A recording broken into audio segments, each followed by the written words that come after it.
Morning, everybody. Wow, it works.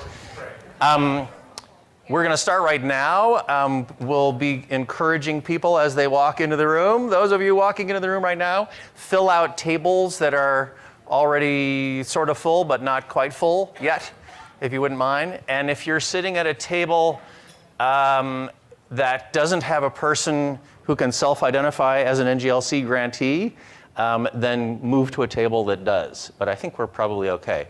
NGLC grantees, raise your hands. Okay. Anybody at a table that doesn't have one? Oh, I'll go there. Okay. We're too loud. Thank you, Aaron. You're welcome. Woohoo! I love the back of the room. Give it up for Aaron. Okay, my name is Andy Calkins. I'm the director of Next Gen Learning Challenges. I'm working here with Tom Vander at Getting Smart. You are now part of High Velocity Design, a Next Gen Learning SuperLab. Was anybody at this session that we ran last year in San Diego, other than the grantees? Other than you, who were helping to run it? Okay, good, excellent, all new folks. I'm going to get into the design of it and your use of the tools that you see in front of you. In a minute, I'm going to ask you to sort of to plunge in with your whole selves into this initiative, but also, perch your meta self on your shoulder and think about whether you might want to use this in the ways that we learned afterwards. A lot of the people who attended this session last year used it, which was back home. They used it as a design exercise with their leadership teams, in part just to find out how much consensus there was about where you are on this landscape map and what your priorities should be over the next 3 or 4 years. There were a few people who blogged about it, and so we encourage you to at least consider doing that. If you want all the materials, the PowerPoints and stuff, I'll post them on whatever GSV bulletin board there is, and if you want, just give me your email address or your card at the end of the session, and I'll just get it sent to you. How many people in here know the apocryphal story about the battleship in the foggy North Atlantic?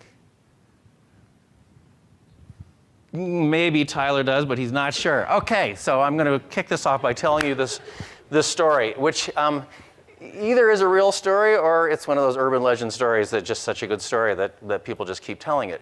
But it dates back to the early part of the 20th century. An American battleship, part of a fleet, steaming across the North Atlantic on a foggy night, stormy, horrible visibility, just bad conditions to be out in any kind of ship, much less a battleship, and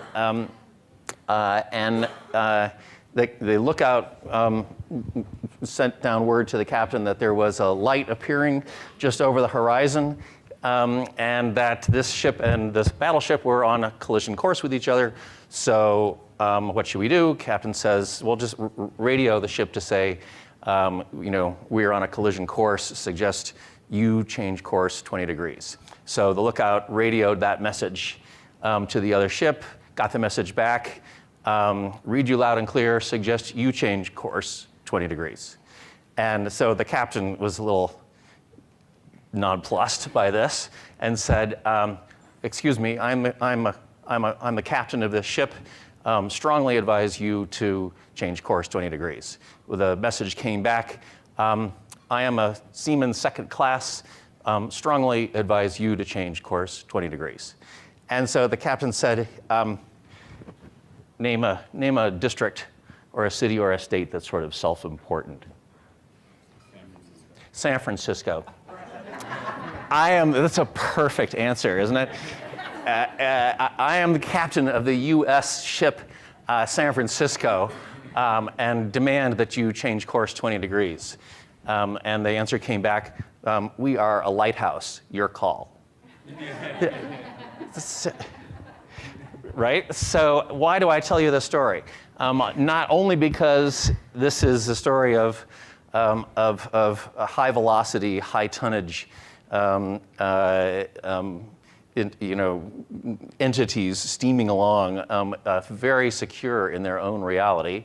But because it took this sort of moment of intervention for the guy who was captain of this ship to understand that, in fact, he was going to have to collect his team and rethink this whole strategy about where they were going.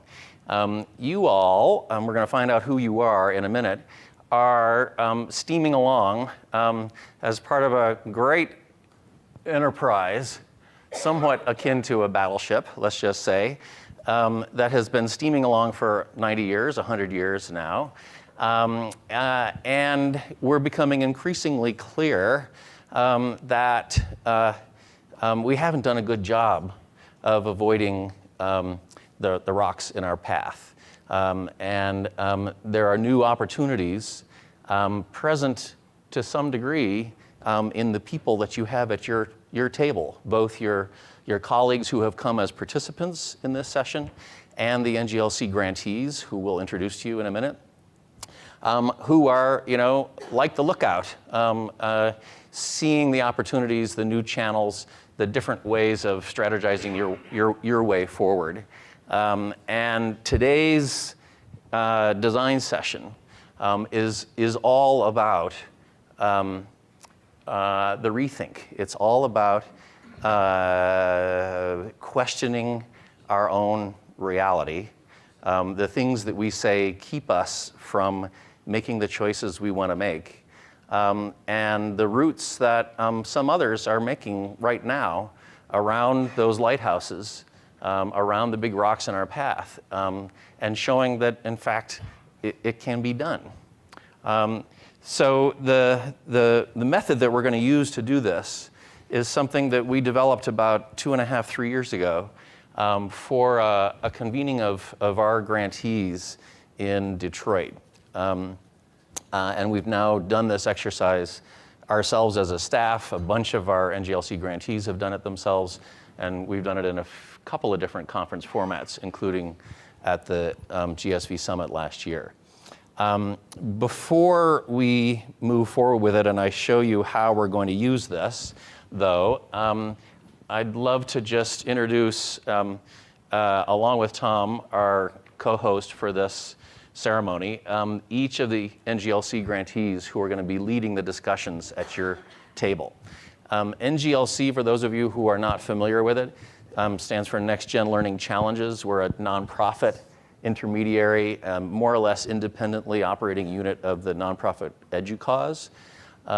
We're an intermediary for Gates, Hewlett, Dell, Broad, and a number of other foundations. And for 6 years or so, we've now been working to enrich the landscape of new and different school models, all organized around student-centered, deeply student-owned, personalized, competency-based, technology-enabled, experiential, authentic, stop, learning, and all designed around richer, deeper definitions of student success. There's no real short way to summarize all those words except to say next-gen learning. And all of the grantees that you will be working with in this session today have won national grants from us, either through that program or other programs that we run, and are actively out there running schools that try to live up to that set of design principles.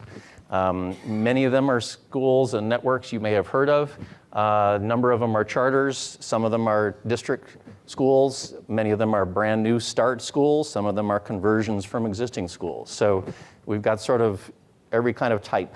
There are urban schools, there are ex-urban schools, there are a couple of rural schools in our mix. And our hope setting out 5 or 6 years ago was to emerge with a rich landscape of schools where everybody could find a few of them that look somewhat like themselves. Before we turn and ask each NGLC grantee to introduce himself or herself, Tom, do you want to add anything to the setup for this?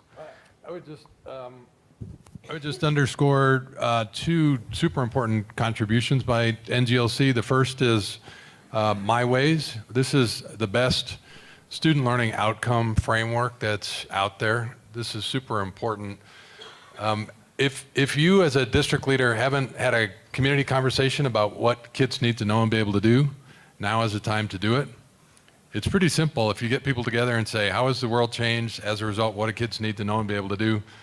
If you introduce them to a couple different outcome frameworks like this, your school or district will develop a set of agreements around a really important set of outcomes that will lay the groundwork for next generation learning. So this is, I think, a monumentally important contribution to the field. And then everybody here is going to enjoy learning with and from the NGLC grantees, because they represent about 130 of the most innovative schools in America, all aiming at these outcomes. Thank you, Tom. And there aren't enough of those little trifolds for everybody in the room, but if you'll see a website on there. It's a pretty easy URL, and in fact, that one will go to it, but the right one is myways.nextgenlearning.org. If you go there, you can get everything you need, and much more over the next month as we finish filling out all of the initial, now 3 years worth of research that has gone into that site. So thank you, Tom. So let's just really lightning fast from table to table. If you are an NGLC grantee, just get up who you are, where you're from, and one sentence only about your model, your approach. That's partly to introduce yourself to the folks at your table, since you're going to be running that conversation, and partly just so everybody in the room gets a sense of who it is who's here, who's guiding us, past the lighthouses. We got it. Kim. Kim Merritt, DaVinci Schools in LA, and one sentence about our model. It's awesome. We're a project-based school that works with industry and community members to backwards design our projects for students to really get engaged and thrive and excited about what they're doing. Has a cool flex model that's an XQ winner. That's going to be kind of a distributed, community-connected, super supportive model for kids that really need an alternative. Over there, Scott. Hi, everybody. I'm Scott Fronheim. This is Jen Ferrari. We lead distinctive schools in Chicago. We're based in Chicago, and we have 4 schools in Chicago, 2 schools in Minnesota, and we're getting ready to open our first school in Michigan in the fall, right outside of Detroit. A personalized learning model implemented across all of our campuses, and we started in 2011 with that vision, and we've grown since then. Great. John? I'm John Glover with Alpha Public Schools in East San Jose, California. We now have 4 schools in the K through 12 continuum, doing a blended personalized model. Also really excited about the social emotional learning work that we're doing in the teacher residency program to help make sure that we've got folks that can teach the way we want lessons to be taught. Alpha is proof that you can do this work in a bunch of portables. Hi, good morning. Helen Griffith from San Diego, E3 Civic High. Our model is blended learning, project-based learning in a design thinking setting. Our goal is to create college competitive, career competitive, and civic leaders. And we are in a $185 million library, and we coexist You'd really inside want to be this. in her building. Yeah, we coexist inside the library and leverage all of the partners, not only in the library, but in the entire city. She's in the 6th and 7th floor of the downtown San Diego library. It is totally spectacular. Look at the blog that we posted 2 months ago after visiting. It's amazing. Good morning, everybody. I'm Andrew Almendinger. I'm the principal at Metro Institute of Technology in Columbus, Ohio. It's awesome. We're a 5-year STEM early college high school that's allowing students to finish, hopefully with an associate's degree and other stackable career credentials by the time they graduate with us. Really cool bridge program that's team taught by Metro faculty and OSU faculty, and once they've passed that, they can hop on the little trolley and ride over and take an Ohio State college class for credit. It's very awesome. Yes, thank you. In case you're wondering, Tom has a lot of frequent flyer miles. Go ahead. I'm Tom Gaffey from Building 21. We're a nonprofit that partners with school districts to create next-gen learning models. And we are currently in Philadelphia and Allentown, PA, both very struggling districts, and in neighborhoods that are very struggling neighborhoods. and doing amazing work around competency-based education and filling out what that actually looks like in practice. I'm Melissa Zakis. I'm principal of Intrinsic Schools. We're a 7th And it's awesome. we're a 7th to 12th grade school in Chicago. We are a personalized learning model. People also often come to us to see the fact that we have large rooms of roughly 60 students Old lumber yard. with 3 teachers team teaching. It's pretty cool. It's like 3 teachers and like 60 kids in a room, right? Correct. Yep. It's amazing. It's worth seeing. When you're in Chicago, you got to go. Hi, my name's Ken Montgomery. I'm at Design Tech High School. Thank you. And we're located right now, we're in Burlingame, but we're moving on to the Oracle campus next year. But really, our school is all about design thinking and responding to the needs of the users, which are our students and parents.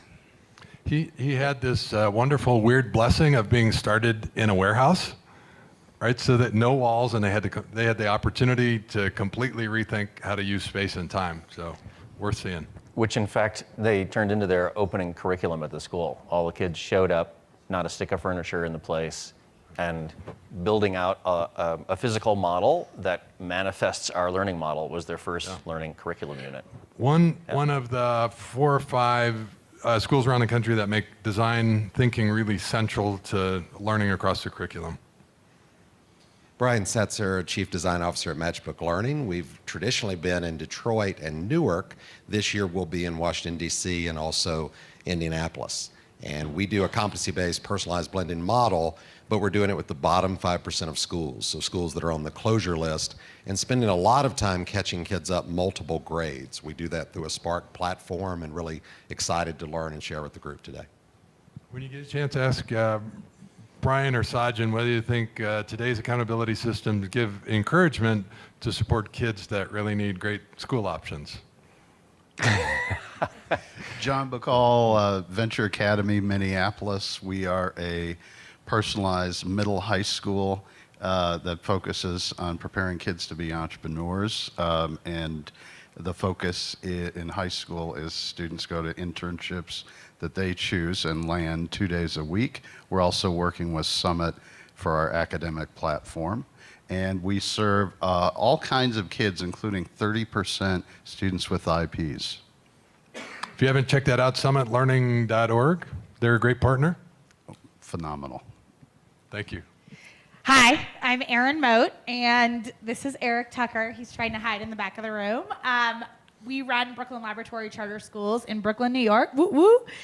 We're a personalized learning school that really emphasizes a unique human capital model that privileges building teacher capacity, as well as serving students who come from educational contexts where they've been least well served. So we have close to 40% of our students are complex learners. We use a platform called Cortex to drive mastery-based and competency-based learning for academics, but also alongside My Ways. So if you want to talk about using personalized education to drive social and emotional learning, come talk to us as well. So we're going to make a bonus intro here to Anirban, one of the super smart kids in the room. Tell us about Kip. Yeah, we've had 2 schools, one in Chicago, one in the Bay Area, and a planning grant in Houston.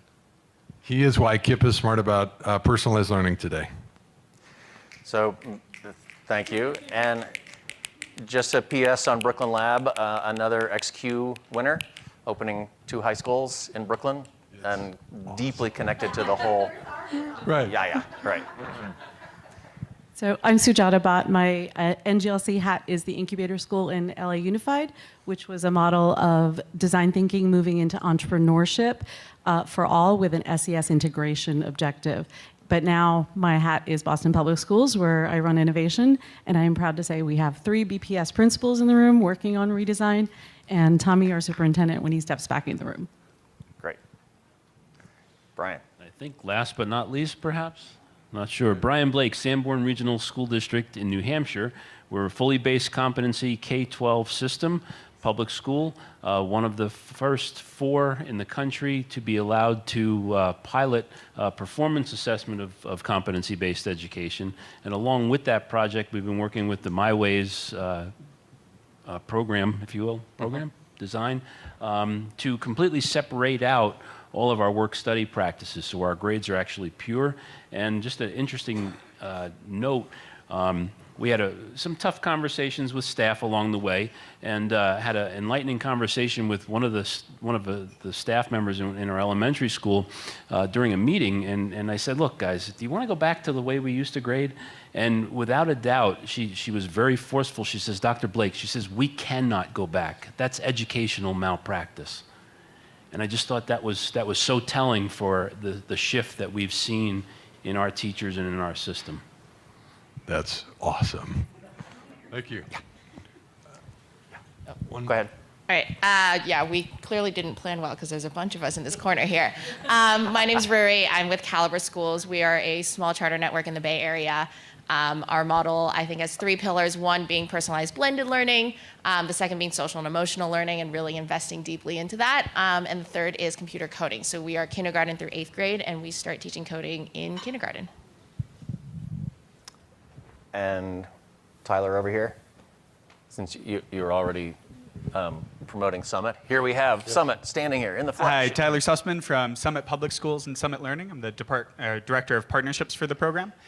Summit operates sites in the Bay Area and Washington State, and the learning environment is based around long-term goal setting for students, competency-based content progressions, and a project-based learning environment to develop cognitive skills. As was mentioned, we also have a learning platform, the Summit Learning Platform, that helps to power the learning model and run a collaborative program called Summit Learning with schools around the country that are also interested in moving in this direction.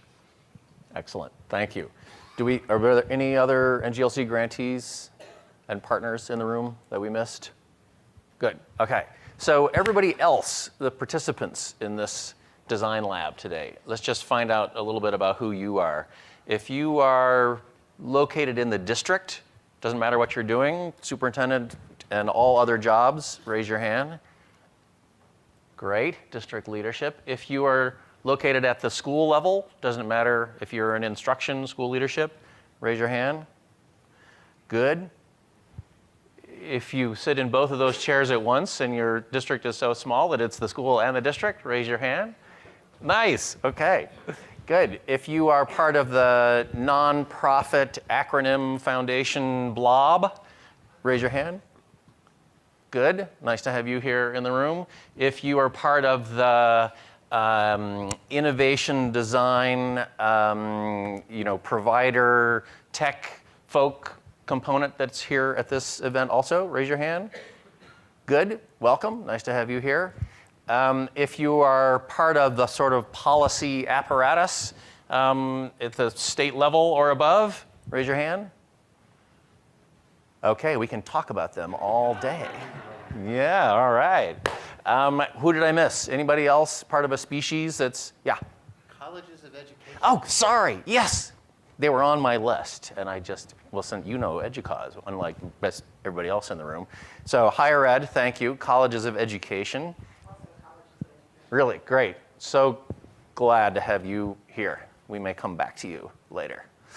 Prepare yourself. Okay, so all that preamble done. Now let's get to work. So take a look. You should have 3 sheets in front of you. One of them is blank, more or less. One of them has dots on it. One of them is the sort of definer thing. Those of you who are so inclined, all of you superintendents, especially in the room, just go ahead and take your coat off, throw it across the room, roll up your sleeves. This is where we really dive in. We're now officially anointing this room as a safe space. So vulnerability is good. We're going to be asking you to really think hard about where you are on this map, and it's a deceptively simple map, but it's going to ask you in each of those 5 categories that you see at the top to rate yourself, place yourself on this map in terms of the degree of innovation in your vision for where you want to go in each of these 5 categories. of school and learning and organizational design. And then we're going to ask you to plot out where you think you want and need to be 3 years from now in order to fulfill your vision. So on your map going north-south is your degree of innovation. This is not reality. This is really the sort of practical placement of your vision. And I'd ask that you represent, well, it's up to you. If you want to represent yourself, that's fine. If you want to represent your team, your school, your district, your entity, whatever, that's fine too. It's really up to you. And then east-west is your degree of attainment of that vision. So if in, say, personalized learning methods and pathways, you've got a pretty robust vision for where you want your school or your district to be, but you're really not all that far towards actually attaining it and having students experiencing it in any genuine way, you're going to be up there in the upper left-hand corner, right?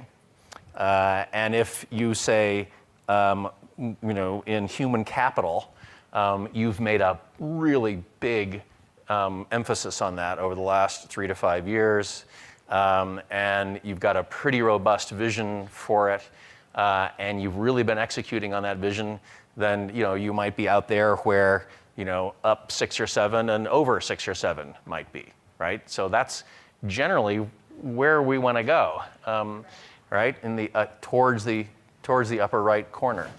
We're going to do this exercise in 5 different chapters, one for each of these dimension designs. Each chapter is going to be kicked off by little 2-minute windows into the design work being done by carefully pre-selected NGLC grantees. Any one of them could get up and talk for a whole lot longer than 2 minutes about their work in any one of these design dimensions. But I, had 2 or 3 beers at home and just threw some darts and picked the ones who I thought would have something really particular to say about the dimensions in which you will be hearing from them. So after each chapter is introduced with a couple of 2-minute vignettes designed to sort of stretch your thinking about what in fact is possible out there, then it will be your turn to take your blank map and start building it out so that it eventually, the end of today's design session, you're going to end up with something that looks like this one that was completed by an NGLC grantee 3 years ago in Detroit. If you look at that one, so the one that has dots on it, the story being told in this one is that over 3 years, they're thinking, all right, we've got a pretty good plan for personalized learning in place, and we're just going to really start executing on it. We've got a sort of mid-level innovative plan in IT infrastructure to support it, and we're going to work on that too.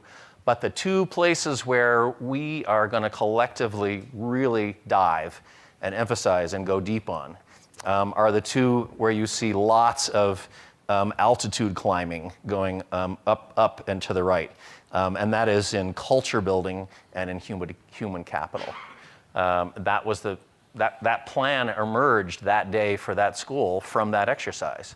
And then they went home and ran the whole thing with their entire school culture, which more or less ratified that plan. So I don't know if you'll end up with a story like that at the end of today, but it will be interesting. And your facilitator, the folks you just met, will be there to help guide the discussion that you'll have around each of the 5 dimensions. And then at the end of the session today, a sort of a collective storytelling session about the kind of story I just told and what's being revealed in your design map. Okay? Everybody more or less with us so far? Questions? Yes? Yeah. No, you had a No. question. Yes. So if you're launching a new model, Yeah. everything that you have, like there would be no degree of attainment at this point. Yeah, you're right. Good question. Yeah. Tom, what should he do with that? I would put it That's at why we have Tom here. I would put it at low on the degree of attainment. Yeah. I mean, are you opening this fall? No, in 2019. Okay. You could try to characterize where the design will open, right? Yeah. You could also play a game with yourself and say, here's what I'm betting is going to happen. Yeah. Well, yeah, so like we'll start with like big aspirations, but most likely it will become very mediocre. Yeah. And in fact, well, the most gravity. likely you'll be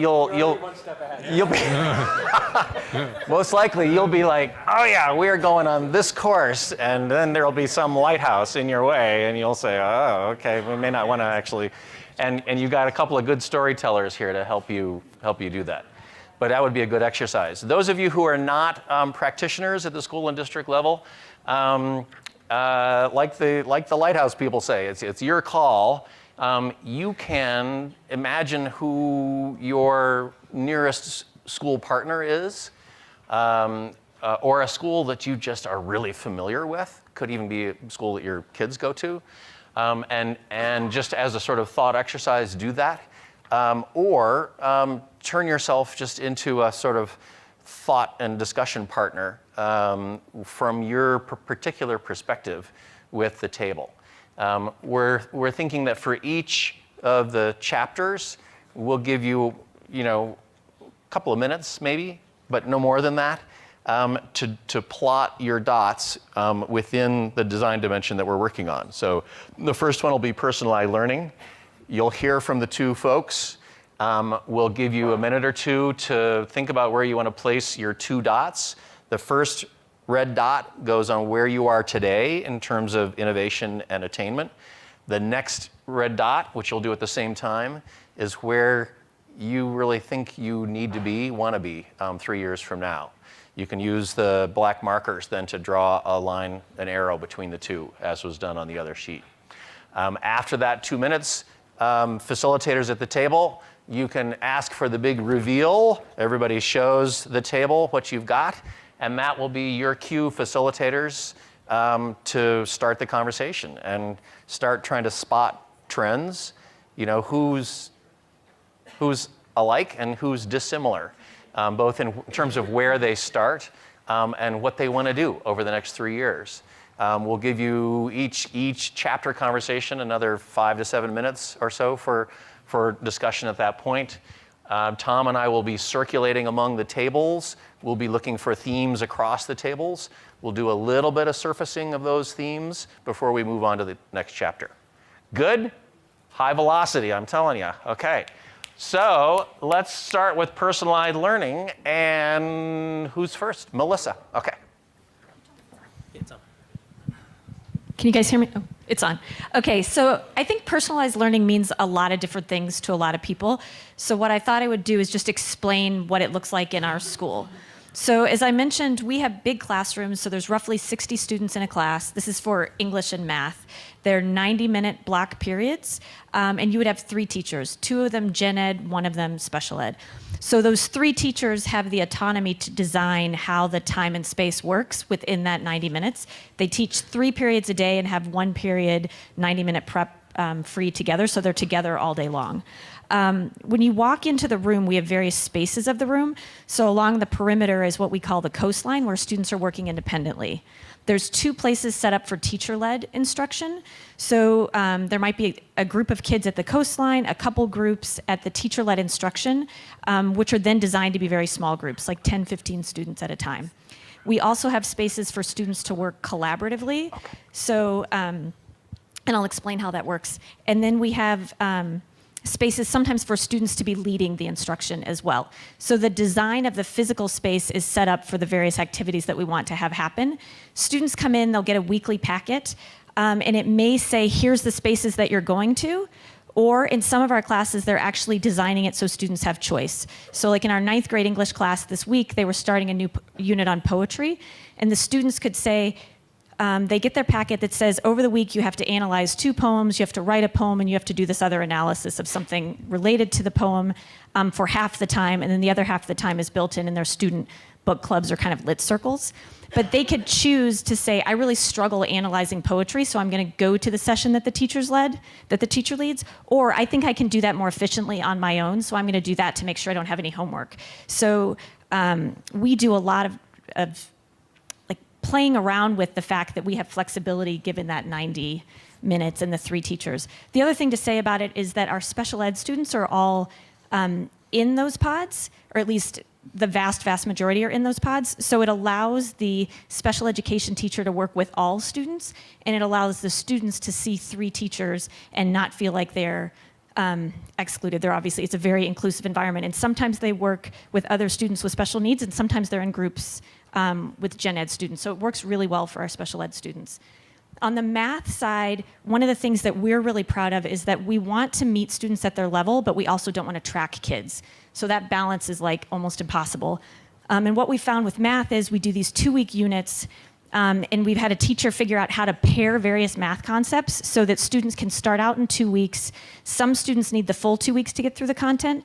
Some students might only need 1 week. So if you're in an Algebra 1 class, the second week, if you've finished it, you'll be paired with different Algebra 2 concepts so that the groups can keep flexing every 2 weeks and you're not tracked over time, but you're building your needs. So those are some of the ways that we look at personalizing things for students. Great. Thank you, Melissa. So, and your pair for this one will be Erin Moat from Brooklyn Lab. Hi, I'm not. And Erin, if you could more or less face the camera too. I was about to say I'm not turning my back to the vast majority of the room. I'm just going to talk to our camera so our remote folks can join us. Hi, I'm with Brooklyn Lab.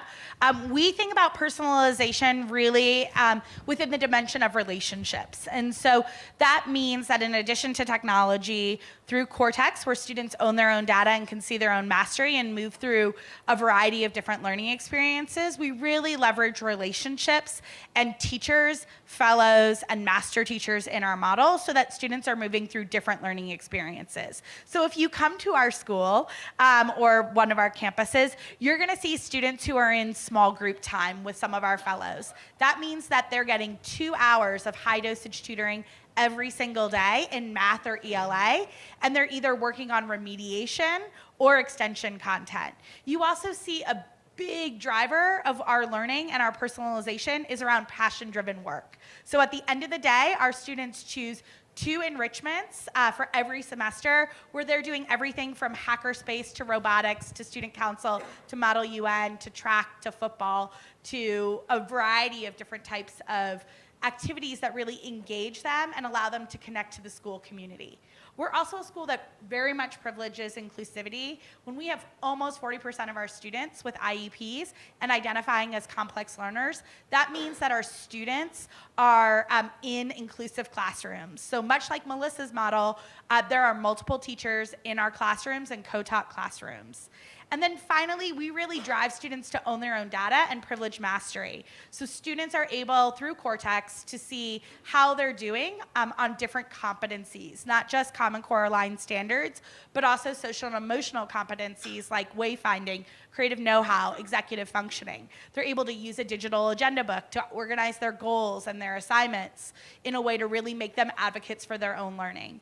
And finally, this type of relationships-based approach means that we think that personalization extends beyond that technology of being able to visualize if you're green, yellow, or red, if you've mastered, if you're near mastery, or if you've achieved no mastery. We're really driving students to be able to make selections around passion-driven learning or things like art and dance therapy. So maybe they've suffered from extreme trauma and need the opportunity to work those issues out with an art or dance therapist. So we really value our partnerships and our external community and think about our surrounding area of Brooklyn as these charging stations where our students have signature experiences to really shape what it means to have the school and the community be deeply connected, meeting every student where they are.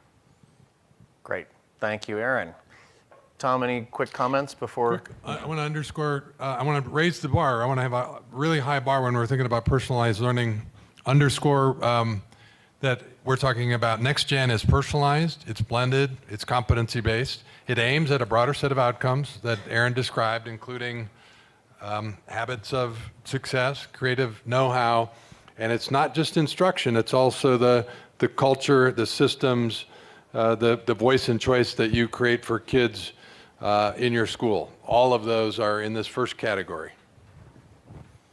So that's the capital R super robust definition of personalized learning. One of the issues with personalized learning is that like so much in ed reform these days, there's a tendency for it to, shake and rattle and roll between two magnetic poles, right? And one pole is what you've just heard about, which is using personalized learning to get to a model where the school and everyone in it really knows the child. That's what it comes down to, and is working with each student around a personalized learning plan that represents the best ways that student can learn.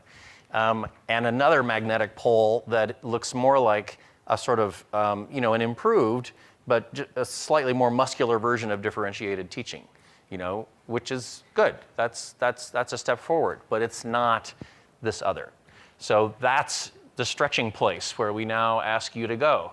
If 10 on your red dot innovation y-axis represents the most robust flavor of what you just heard talked about here, where's your vision for your school or your district right now on that pole? And on the x-axis, how far really are you to, if you had a dozen students in your school here with you today, where would they plot you? Ask it that way. Let's be brutally realistic about it. So take 30 seconds to a minute to do that with your two red dots. Draw a line.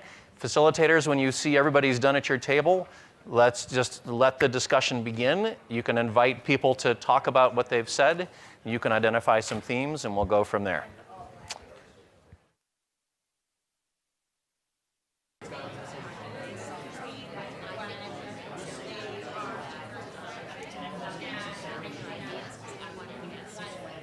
Sorry, if we could call you back to the room.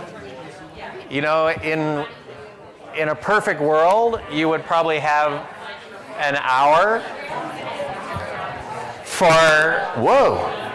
thank you. You would have an hour for each one of these chapter discussions, because that's what each one of them deserves. And I'm going to have to do this 5 times in a row, yank you up and out of the really good, rich discussion place that you're in. I'm so sorry about that. But just think of it as your toe deep dive into the kinds of conversations you really need to have. Tom, fast meta observations of the room? I would say that most people had a sort of a modest view of where they are today, showing gradual increase. I was surprised at the number of people that already think they're doing really, really well. I would just say at this stage, we're in the early innings of personalized learning. We're just beginning to understand what real personalized learning will look like when we have a comprehensive learner profile and we can personalize on multiple dimensions for every kid every day in terms of modality, place, level. So I think our current state warrants some humility about where we are today and what we know how to do.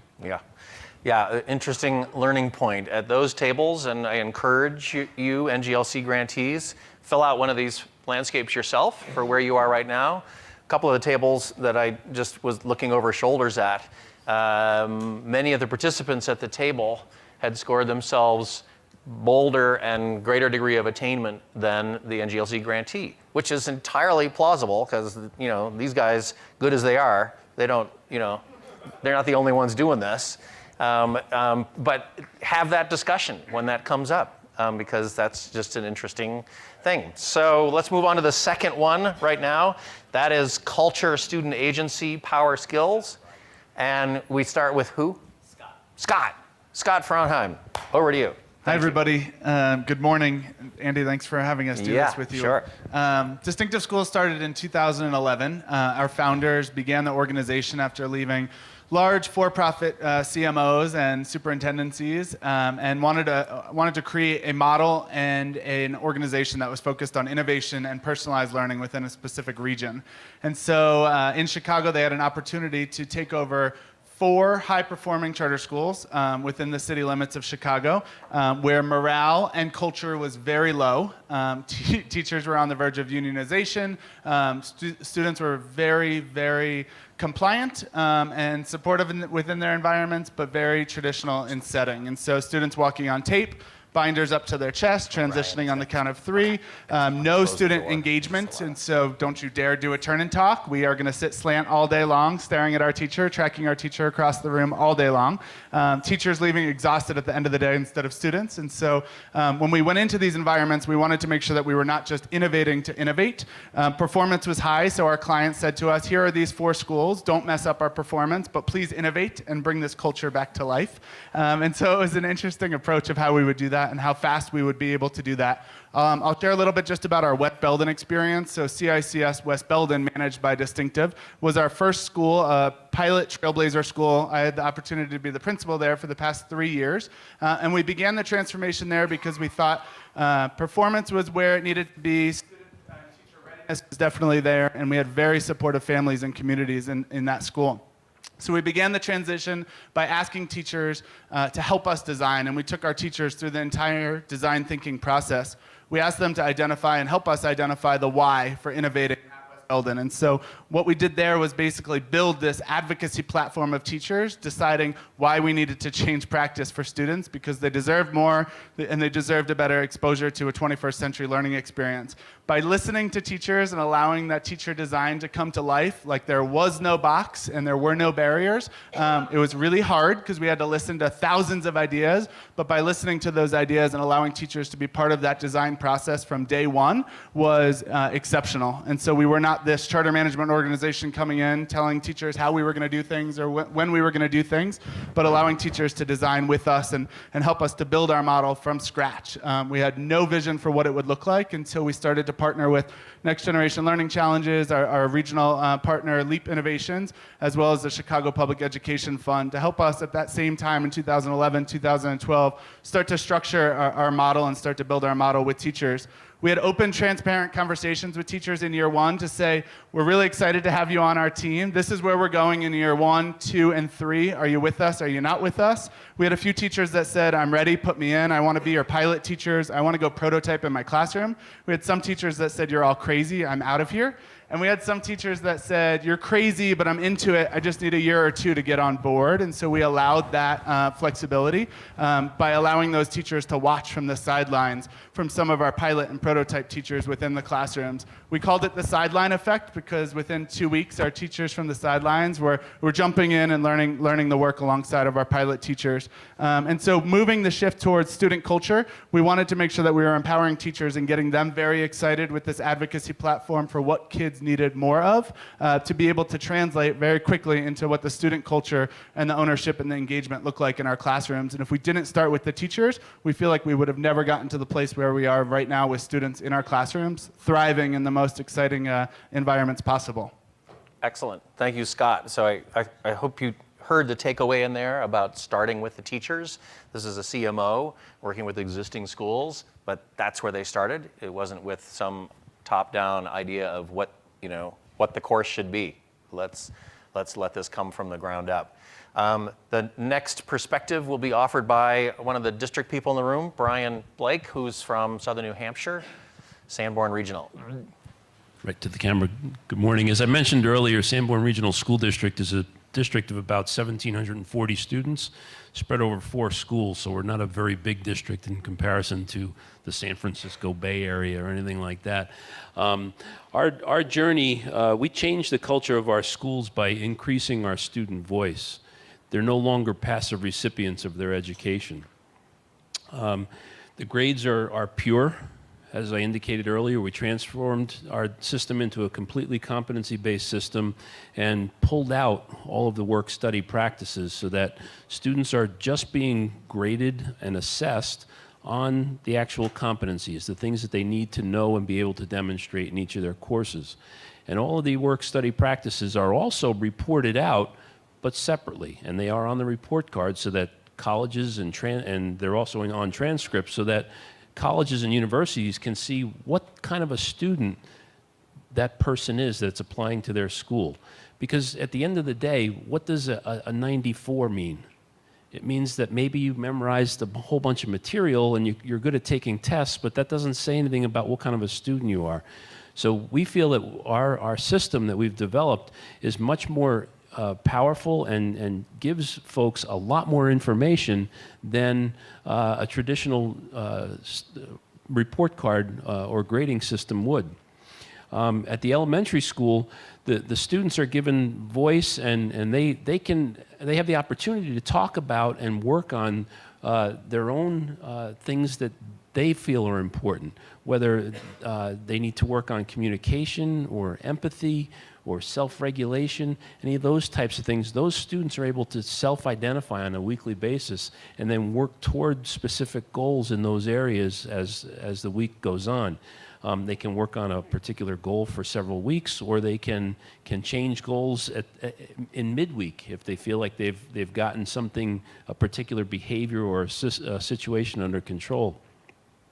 At the high school level, we've developed career pathways for our students so that they have much more voice in the courses that they're taking and the opportunities that are afforded to them.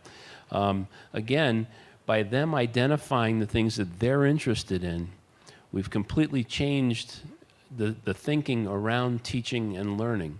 And so the teachers are more facilitators of the learning and coaches as opposed to being the sage on the stage, as it were, delivering content all day and leaving exhausted, and the students just being passive recipients of that.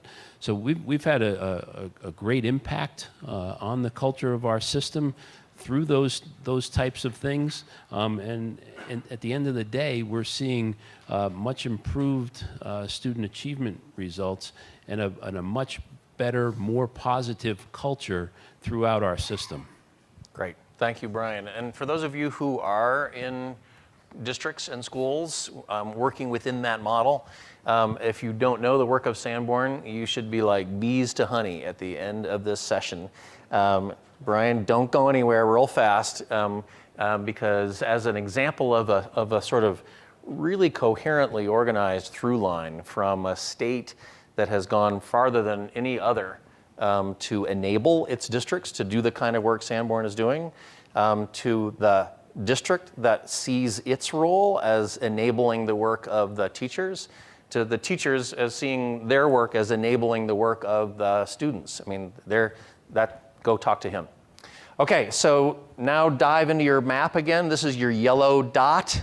And you're going to be plotting yourselves on culture, student agency, all the 21st century power skills.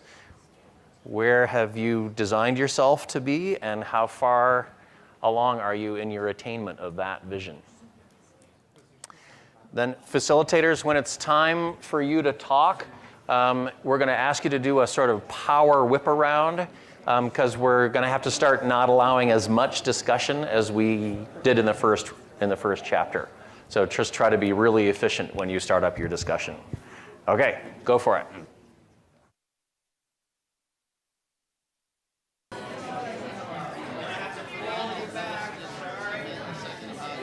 Come back, wherever you are. I'm going to keep singing unless you guys stop talking. Okay, thank you. This is so brutal, I know, but we're going high velocity here. You have the whole rest of ASU GSV Summit to keep going on your conversations that you're having here. This is like, I mean, no, we get all this momentum going 5 times in a row, and then we yank you back. It's like our puppy that we have at home, you know, who's just like, so sorry about that, but we're gonna move right along. Tom, any fast observations of the room? It was interesting that I would say that most places rated themselves a bit lower on this dimension with sort of a parallel growth path. Yeah. Although I want to visit your school. It looks like a cool place, right? You're a good place for kids. No, so interesting that scores were a bit lower on this one. Yeah. Let's just do that as a show of hands. How many, in terms, if you multiplied your y-axis by your x-axis, who's lower with your original, where you are right now, yellow dot, than with your red dot? Yeah, most people. Yeah. I think these two things are linked, though. I think the biggest design opportunity of our time is standards-based and interest-based, right? Of constructing a personalized learning model. You talked a little bit about this, right? Of constructing learning models that give kids more voice and choice, but are really smart about it. Yep. Right? If we can do that, that will change not only personalized learning, but it'll build agency and improve school culture. And really important, this point, the meshing of these two, because in some ways, there's a risk and a threat from overdosing on personalized learning to school culture, right? A lot of learning is social, and a lot of the value that kids get out of the community that they're part of is being part of a community that is intentional about helping kids develop good community citizenship skills, right? And if everybody is so heads down on their personalized learning pathway that we ignore all of that part, then a big part of school culture is just like out the window, and that's not really a step forward. Okay, let's go to chapter 3. Chapter 3 is human capital. We've already had some mentions of the importance of all this in this enterprise, but let's go deep on it. We're going to start with Tyler. Where's Tyler? So hi again, Tyler from Summit Public Schools and Summit Learning. To start us off, I'm actually going to toss this over to two school leaders in the room. So we do our human capital development at Summit both internally for the 11 schools that we operate and externally for the schools in the Summit Learning program. I'm going to start it off in-house with Nick and Kelly. I'm Nick. I'm one of the school directors of a Summit school down in San Jose, so know Great. Alpha well. So we all know happy people means really great outcomes. And we also know that providing a learning experience that's really powerful for students requires a lot of work and a lot of investment in the humans that are actually with the kids. And so we've done a lot of things to prioritize that as something that's very important to us, is the development of our teachers and of our school leaders, but also providing structures and time to actually make that happen. And so our schools have 50 days of professional development every year. And on top of that, if you're a new teacher, it's actually closer to about 55 to 60 days every year. And that's dedicated time for teachers to actually provide, get the things that they need, set their own goals, and to actually develop in the ways that they want to develop. And so the school leader's job is to then connect what do they want to develop in and how do they want to grow with the everyday actions and behaviors that are going to get them there. Similarly, school leaders also have a similar train of professional development. So once a week, school leaders get together and have their own weekly cadence of professional development. And on top of that, once a month, we meet all day to do similar all-day PD. And Kelly's going to talk a little bit more specifically about what that looks like on the school site. Thanks. My name is Kelly. I'm one of the school leaders in our East Bay school. And I'm just going to really quickly speak about how we are creating like a parallel PD structure for teachers that is very similar to how we are developing students related to competency-based, personalized pathways, and really assessing teachers where they are, and then building a professional development sequence for them. And so the way we do that, and scale helps because lots of school leaders can develop different individual modules that we can all use. But we do these 2-week chunks of PD to get to all these days. And at the very beginning of it, the instructional coach sits with the teacher and assesses where they currently are. And then there's a host of online modules that teachers can go through that involve human interaction and students and data analysis and all of these pieces. But we help, as the coach, teachers pick the modules that they're going to go through and then check in with them periodically about how they're making progress. And all of this goes along a series of what we call Summit Personalized Learning look-fors that teachers need to accelerate through. The second part, and I'll be done, is that what's really good about this is that we can then also, I as the instructional coach can model what helping teachers develop a personalized growth path looks like for my teachers to then do that with their individual students when they meet with them. So really good profile of Summit on NGLC website. We've got a couple of podcasts and blogs on gettingsmart.com. This is really the most sophisticated human development system that's out there. It's blended, it's personalized, it's competency-based, 7 dimensions of effective teaching, 4 levels. Teachers really demonstrate competence to the whole stakeholder community, kids, peers, parents, supervisors. It's worth digging into. And then just a 30-second add-on to that. Through the Summit Learning Program, we collaborate with around, I think it's 91 other CMOs in districts around the country. Not all of them have, although a few of them have now implemented that same level of huge amounts of PD time for teachers, but a lot of them don't have that. So a lot of the work there is helping those folks understand how to translate some of those same learnings and some of those same PD structures into more traditional settings, first with some summer onboarding and training, and then with ongoing conferences throughout the school year. So please come and talk to any of the 3 of us about that if you'd We like should to know add, more. because that number is so crazy, like 50 days is really a crazy number. They get to it with expeditions every 6 weeks or so, and that gives you a 2-week chunk of time where teachers have the opportunity to visit other schools, do PD, connect with job likes across the network. So these periodic expeditions are key to this model. So, and one fast, this is another bees to honey thing. To Summit's eternal credit, you know, their whole model is not to replicate arithmetically. It's to create a really great strategies, models, tools, platforms, et cetera, and give it all away. You know, so yes, on Getting Smart and nextgenlearning.org, there's stuff there. You can find a lot of what they have built right there at summitps.org. And if you want to talk with Tyler some more about their programs to assist other districts in doing this, come find him at the end of this session. Okay? So if there's anybody in the room who could follow Summit, it would be DaVinci Schools. That will be Kim Merritt. Hi, everyone. DaVinci Schools. Yep.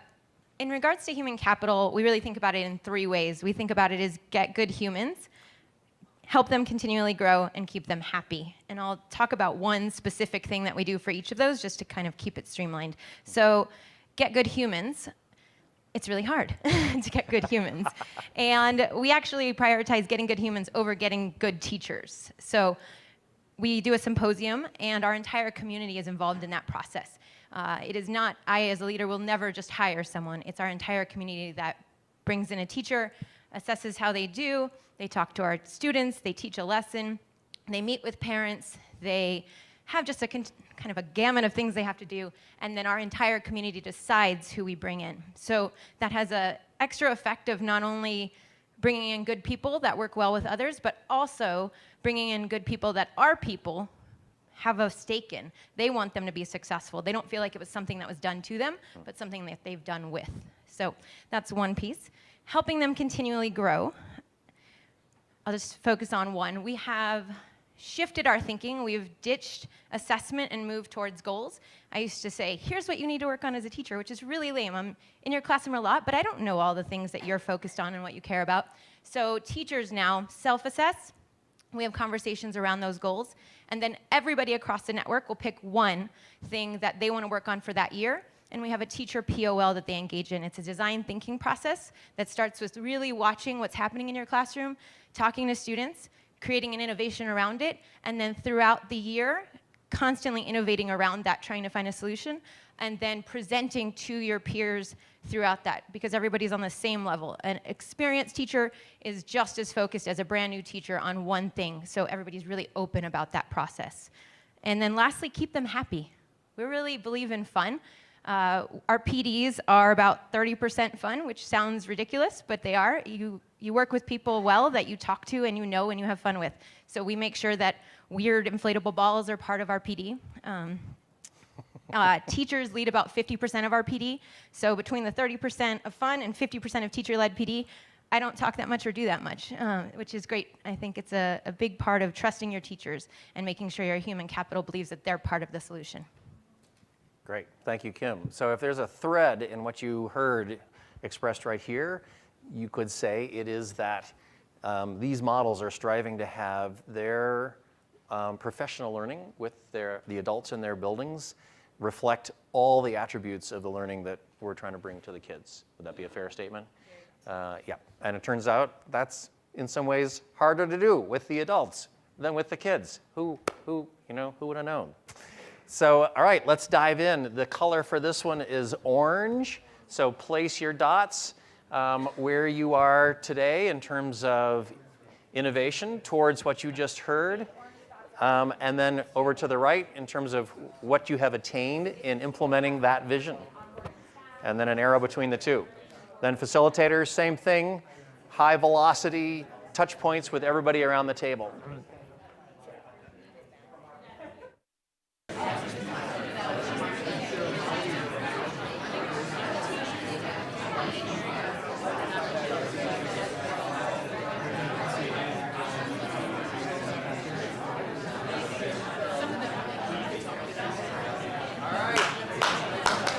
One, two, three, four, five. Here we come.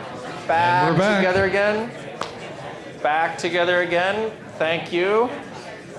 Tom, I saw mostly parallel lines. I did appreciate, particularly on human capital, that we saw some squiggly lines that suggest that things don't always improve the way you thought they would.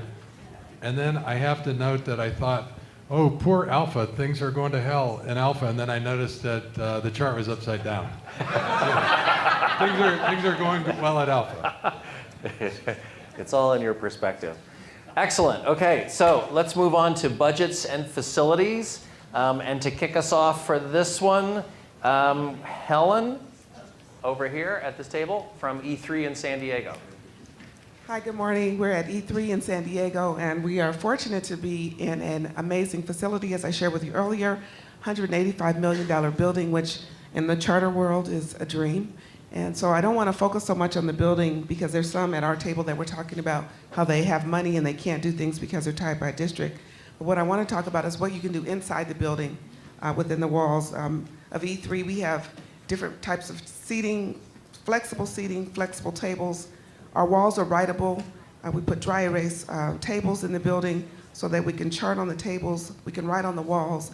Every place is a learning space. And so you can do some of those things when you are not in a $185 million library, and I just wanted to bring that out because it seems like unfair sometimes that we're in that building. But it's our lot, and so we had to take, somebody had to do it. Somebody had to do it. It's a But in tough terms job. of our budget and facilities, what we do at E3 is we leverage partnerships, especially our community partnerships. And our first partnership when we opened the doors, because we were new, we had no reserves, because as you know, when you open the door and you're waiting on your ADA to fund you, if you don't have any wonderful NGLC grants or anything else that you're working on a shoestring budget, if anything at all. So in the first year, we leveraged our partners to come in to us with low to no cost services. So all of our curricular materials we either got free or at low cost because we were new and we wanted to talk about the opportunity to innovate and to pilot. And we entered into an agreement with Apple. We have a one-to-one Mac Airbook for every scholar. And we had a lease that we negotiated with them so we could pay monthly as opposed to buying the Airbooks right out front. And then in 3 years, we would buy them out for $1, and we leveraged that partnership so we could have a one-to-one Airbook for all of our scholars. Another partnership is with UCSD in terms of our budget. We have the opportunity, because we're college competitive and we're middle college, UCSD provides to us at a low cost. This summer, we're starting in August, college courses on site for undergraduate credit. We were with City College with the same partnership, but now we forged one with UCSD, which we know is greater because it's a four-year institution. And we'll offer courses on site free to our scholars, and they'll leave with a UCSD transcript. Another free service that we have to help with our budget is the UCSD Extension has offered us a curriculum where we can do a certification program similar to Oracle. And they provide the teachers, and then they're teaching on-site virtual reality, gaming, programming that would lead to a certification through UCSD Extension. And it's through a grant that they have received, and we, of course, are the beneficiary because we get that service free, and we provide that to our scholars. Also, the medical school provides a service to us with the med students in a partnership with a class called Community Health in the San Diego area. The med students come in, they do a needs assessment, and then they find out what we need. By talking to our scholars, a part of their agency, and they develop a curriculum, then they teach that curriculum, and then they become mentors to our students at the med school in hopes that, of course, they will become med students one day, but also that's a free service to us and does not impact our budget, but it has a savings to us. In terms of our career assessments, because we're career competitive, we enter a partnership with a company that we agreed they would give us career assessments, which do interests, aptitude, and abilities for an 8-year longitudinal study. And they will follow our scholars for 8 years to find out if the data is true and it merits out that they have shown these aptitudes and abilities, and if they end up in these careers. And of course, that is no cost to us, but we have the service that we provide to our scholars. We also want to be very entrepreneurial. So as I shared with you earlier, we're project-based design thinking school. And when we create projects, we actually sell them in the gift store, in the library, and they get more than 3,000 visitors a day. And then the funding from those projects that are in the gift store come back into our general fund. And we also do learning tours now, similar to what some of you have probably experienced at High Tech High. We have more than 400 visitors from all over the world that come to E3, and they pay between $500 and $2,000 to have these learning tours, to look at our model, to receive our materials, and of course it generates not only the idea to learn from them, but also to impact our budget so we can create larger and greater opportunities for our scholars. Excellent. So there you have it. You could help out their budget more if you visited this. Was that a pitch I heard? Was that? Thank you. And so 2 watchwords you heard there: flexibility in facilities and in furnishing the facilities, and partnerships, partnerships, partnerships. Their whole school was founded out of partnerships. So they're clearly still living the life. Ken Montgomery, you're next. Yeah, so we've had the great fortune of becoming experts in facilities. We'll have our first graduating class next year. Their founding class will be in 4 different places in 4 years. So we started off in a hallway, co-locating we had half a hallway. So for 1 year, we were the hallway high school. The next year, we moved into this as a former auto body shop. So it's this big, open, warehouse-looking space. And then next year, we're going to be split for half the year. And then we're moving into a building at Oracle that we were students, parents, Oracle staff, and DTech staff all had the opportunity to help design. And I would say no matter what your situation is facility-wise, the common thread through all this is a lot of times we look at facilities kind of apart from the educational program. But if you get really clear and really focused on your educational program and what your culture is, there are a lot of things you can do in the facilities to support that. But it's also very easy to overlook that. So like Andy said, when we moved into this hallway high school, this half a hallway, our first design challenge was for the students to design the space, because we got really clear student ownership is really important to us. So the students came in, they painted the walls, and that was about all we could really do. But there were we had orange rooms, blue rooms, green rooms, but even that, and we also assembled a lot of IKEA furniture.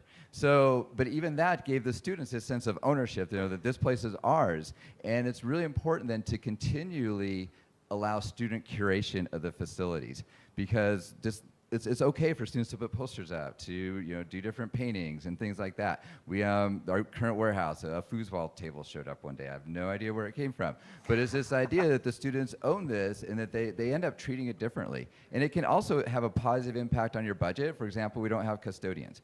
It's the students, if they make a mess, they clean it up. And it's just this idea, this through line, is we got really clear. Student ownership of the education is very important to us. So how do we make sure that that happens through the facilities? When we were designing our brand new building at Oracle, the first 2 days of the design workshop was parents, students, staff explaining this is our educational model, and then the architects translated that into a building. So no matter what you're doing, I think that one of the main things that you can do is really flesh out how does our building, wherever it is, support the culture and the outcomes that we are trying to achieve with students. And then there's a lot of really easy, obvious things you can do. And I just also want to echo the furniture. Furniture is the best solution. You don't have to tear down walls or anything like that. Furnitures give you a lot of flexible options. Thank you, Ken. So on this whole matter of converting and manifesting your learning model in your physical space model, Tom, is there a school in Washington, D.C. you might want to talk about? Examples in the United States is Horace Mann Elementary. It's a 100-year-old school in an old colonial that was renovated, so they made an addition to the old school, and a really gifted principal that happens to be Andy's sister. It's true. Led a community conversation about a set of design principles that are evident in every classroom and now are evident in the architecture. We have a great podcast with her on gettingsmart.com. It's worth listening to. Yeah. Another one I would mention is we have a great podcast with Larry Rosenstock called The City is the Text, a great prompt for you to think about, are we leveraging community assets, not just our school building, but Brother Scott Van Beck, who has just left, has a great blended school in partnership with 6 museums in the museum district of Houston. So are we leveraging not only our building, but our local community assets? Think about that in the next 3 or 4 minutes. Go. Excellent. Go for it. So this is your green dot, right? Where you are today, where you want to be 3 years from now.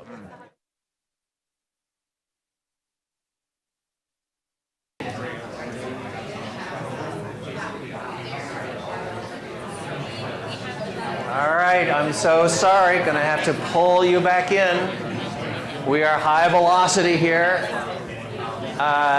Tom, I'm gonna acknowledge this table right here, Aaron Moat's table.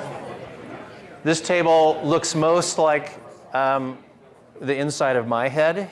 I would have thought that this whole discussion would have had lots of people saying, wow, you know, we know we have a sort of fait accompli set of facilities, you know, and budgets from on high coming to us, and so we haven't really thought that inventively about completely recreating it. And so I was expecting to see fairly low on the innovation design with maybe some good altitude, you know, towards rethinking that. They see a lot of that here and at a couple of other tables, but in general, people are feeling a little better about their facilities and budget life than I might have thought. Any quick comments from you? Oh, that, ditto. Okay. All right, so let's go to the last of our chapters. That is IT infrastructure, everything about data use, integrated platform reporting, and we're going to start with Rui. There you are, and then go to John after that. Hi again. I'm Rui. I'm with Caliber Schools, and I'm the head of data there. So everything that has to do with data and schools, I have some hand in. And a friend of mine described my job really well, I think, once, which is that half my job shouldn't exist because I'm a human API. And the other half is total uncharted territory. Like, what data should we be looking at? How should we be looking at it? And the problem is you can't spend your energy on that half, which then helps enable like personalized learning and culture, if you don't get this first like data infrastructure piece right. So I spent a couple of years really building out these dashboards that we use at Caliber. My goal is to have a one-stop shop. And I'm not there yet. I don't think I have everything that teachers want to see on there, but at least bringing in, you know, with all the data that we track nowadays, you can start asking and answering really interesting questions like, you know, what's the correlation between how a student does in math and reading? What about attendance versus test scores? You can ask these really interesting questions, but if you don't have the infrastructure to bring these pieces of data together, you can't actually answer them. And so kind of bringing things into a one-stop shop, we use a platform called LearnMetrics, which pulls everything in so that I am not spending my time manually exporting, cleaning, and uploading data, but rather asking the interesting questions, doing the interesting cuts, and making it accessible for our school leaders. Great. Thank you. And so their schools are right in the San Francisco Bay Area, just so you know. And so Rui will thank you and turn it over to John Glover, who's from the same neck of the woods. John Glover with Alpha Public Schools, and there are a couple of things that were true more or less when we started that I think are still true about IT infrastructure and data. The first, when it comes to that one-stop shop that maybe you are not creating, is believe half of what ed tech companies tell you they can do now and none of what they tell you they'll be able to do in the future. That one has served us very well. The second is that, especially with blended and personalized learning, it oftentimes feels like with data you are trying to drink dirty water through a fire hose. So you have a ton of information and a lot of it is not useful at all. So figuring out exactly what the information is, as Rui was saying, that you actually care about, that is going to allow you to drive decisions, I think matters a lot. So that could be decisions that are being driven by students, decisions that are being driven by teachers, or decisions that are being driven by leaders.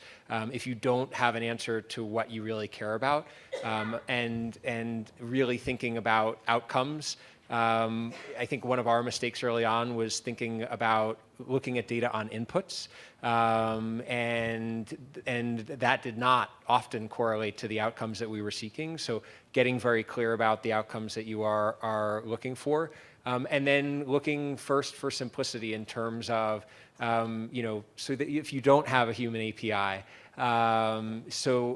looking at simplicity, looking at things that will work for the people in your organization.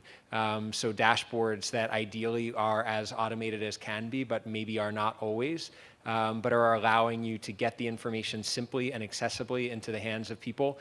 Because there is nothing worse than pulling a lot of information together and not having people be able to use it, or choosing not to use it because they don't feel like it's accessible, or because they don't feel like it's actually going to allow them to drive decisions.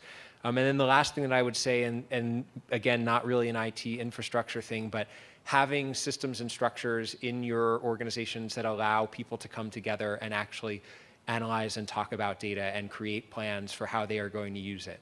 So at Alpha, we do data days with teachers with relative frequency, where they are looking at specific data around interim assessments, and they are creating plans, they are regrouping students, they are thinking about the things they need to reteach.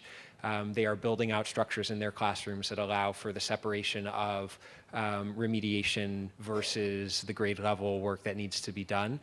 If you have amazing data and no time to actually think about what to do with it, you are going to be less successful than you could otherwise be.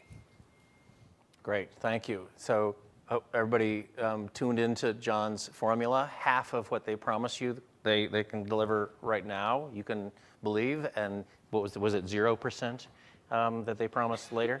Yeah, rounding. Yeah, remember there were no policy people in the room, but there were some tech innovation people. So this is John Glover, the tech innovation people. I have his address if you want. You can come talk to John afterwards. But it was curious and interesting to see how much sort of nodding and awareness there was of that general idea in the room. So this is your last dot. What's the color of this dot? Blue. So go at it, and then really fast, high velocity discussion on your IT infrastructure, and then we're going to go to our closing summary.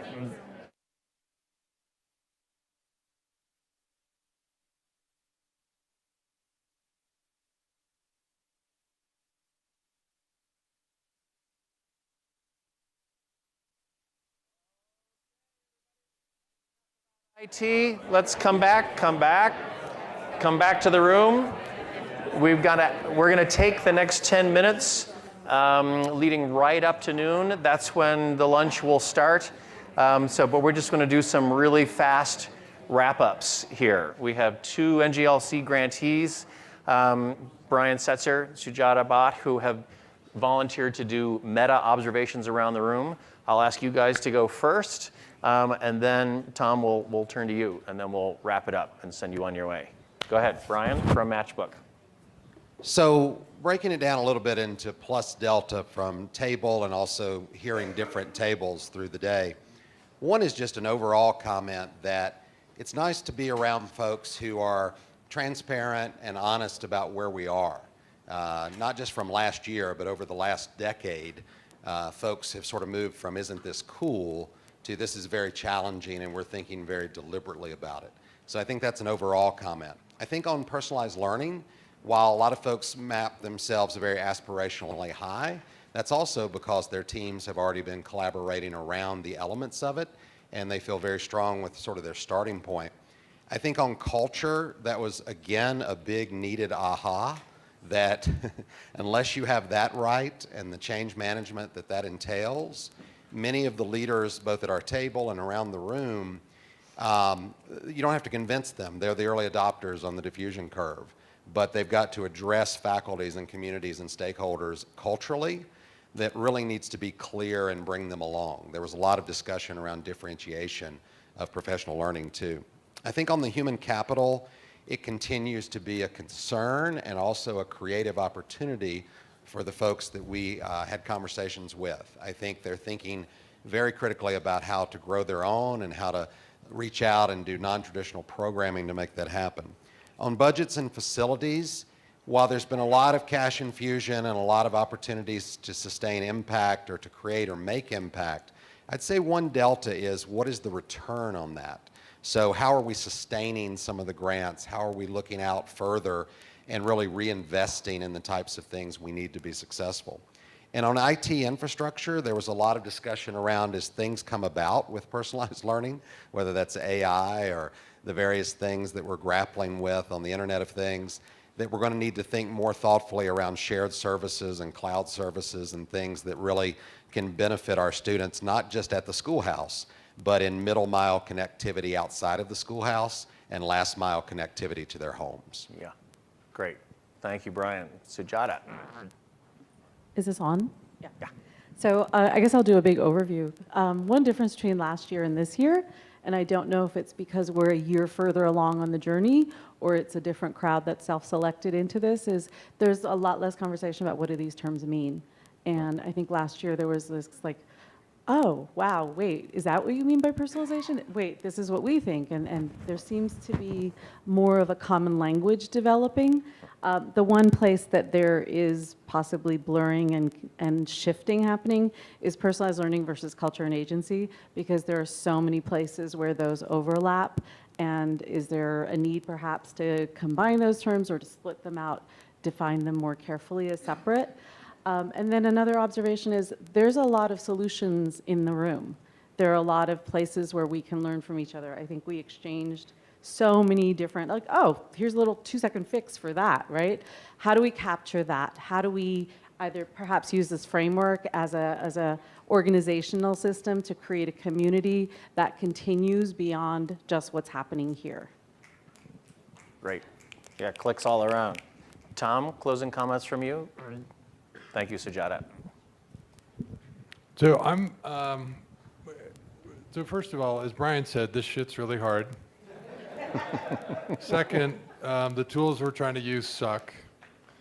So present company excluded. Aaron, not everything sucks.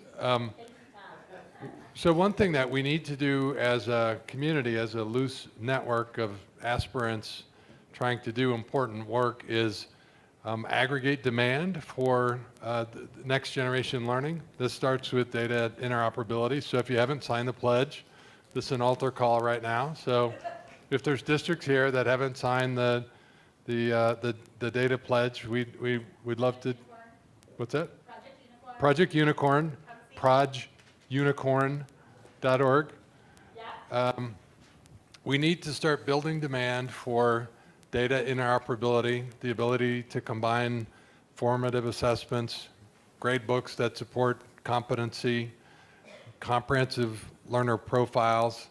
This stuff should be much easier to develop, and it'll happen when we as a next-gen community can express together our interest to the money that shows up at this conference. So I hope we can keep getting better as a next-gen community at expressing our interest in doing the kind of work that you guys have described today. Great. Thank you, Tom. So before, I've just got a couple of follow-ups, suggestions for everyone in the room. Before we do that, could we just have a round of applause for all of our facilitators and for Tom? Thank you, everybody. Follow-ups. If you want to leave your name here or your email address so I can send you the PowerPoint deck that contains all this, there's a sign-up sheet right up here, or just drop your card right here. You could also just email me at Calkins, ACALKINS, at educause.edu. I would love to distribute this, would love to hear from you if you do use it back in your home district, how that went, what you surfaced. We keep refining these tools as we go. If whatever reactions you have, even if you don't use it back home, just be in touch. Brian Blake mentioned to me that New Hampshire is running its third annual 3-day design charrette on competency-based learning writ large, basically everything we've talked about here. It's in July, late July, 25th through the 27th. So if you are interested in that, go to what website? SAU17.org. And it's right there? Yeah. SAU, Sanborn Unified, basically. SAU Unified.org. Is that it? SAU17.org. Okay. If you just scroll down, you'll see Competency Design Studio. Click here, it'll take you to a link. Great. There are various tables where we didn't have conversations.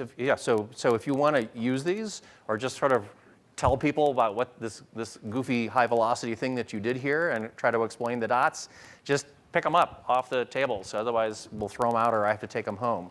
On one of them is the MyWays website. Totally encourage you to go and dive deep into it and pay attention to it over the next 5 weeks. Same with gettingsmart.com. All kinds of great resources there, including their lists of schools to go visit. If there's anything I'd encourage you to do, it's, seeing is believing. Go visit these places and learn. Thank you, everybody, for coming. Really appreciate it. Have a great lunch.